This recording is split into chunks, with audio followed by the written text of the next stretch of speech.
Hello again guys! Welcome to our YouTube channel, Lutuing Pinoy Abroad with Elmer and Desiree. Today, I'll be going to show you how to make an ice cream out of 3 ingredients with mango flavoring. By the way guys, most of our viewers are non-subscribers, so consider giving us a follow by subscribing.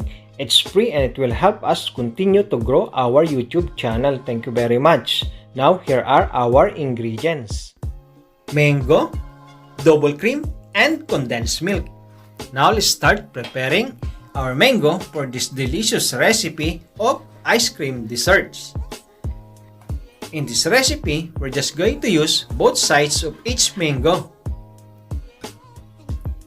Every country around the world have their own version of this delicious dessert. And Philippines, being a tropical country, mango is very abundant and is a good complement for this dessert.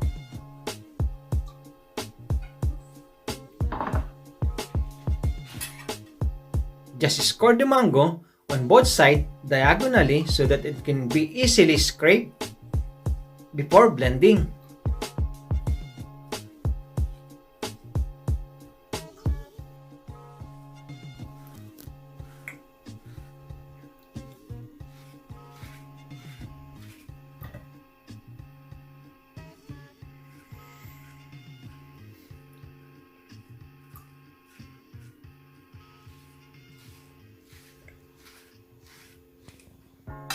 Using spoon, scrape the mango meat into blender jug.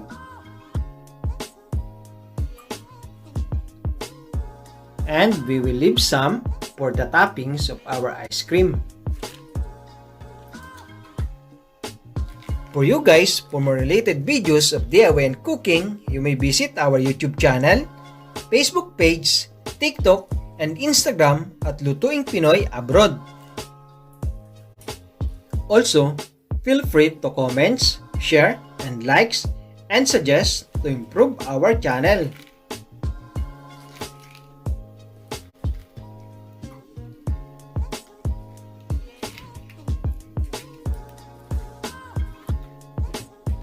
Using an electric blender, we're going to blend the mango until the puree is achieved. Just make sure that there's no big bits of mango left in the puree so that it will be blend easily in our mixture. And transfer to a bowl, then set aside.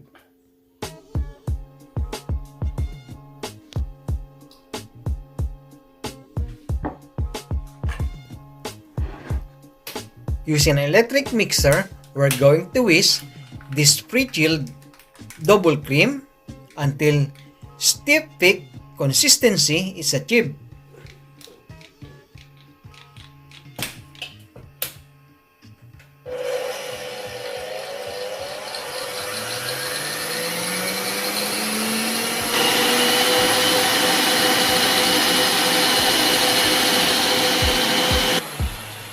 At this point in time, it's now ready to add our condensed milk.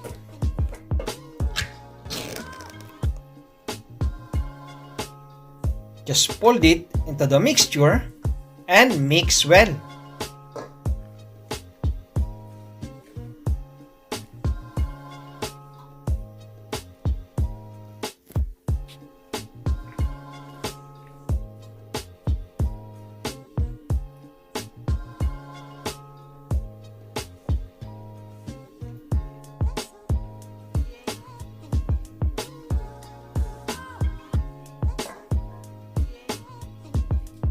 Now, our mango puree is ready to add on this mixture to have a delicious recipe of mango ice cream.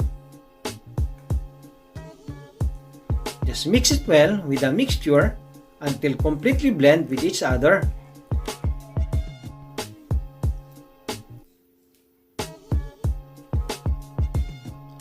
For more flavorful taste of our ice cream, we will just mix it with the mango bits.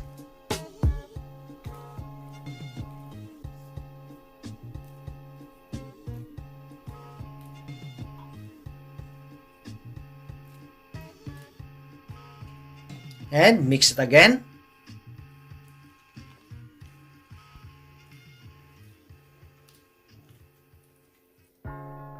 Now it's ready to transfer into a container for freezing.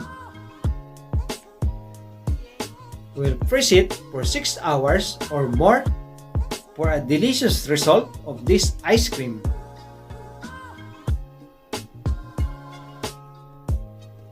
And top it with the left mango bits on top.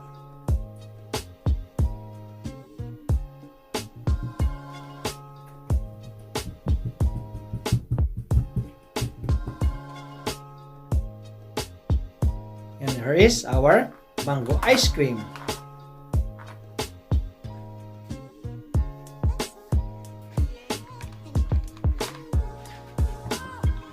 After 6 hours, let's try.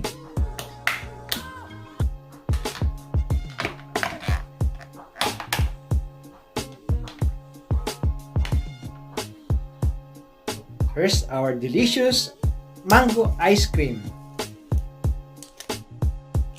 Our mango ice cream is now ready to serve with your loved ones, especially for our children, to beat the heat of this summer with this refreshing taste of this delicious ice cream. Thank you very much for watching. God bless. Enjoy cooking. Happy eating. Bye-bye.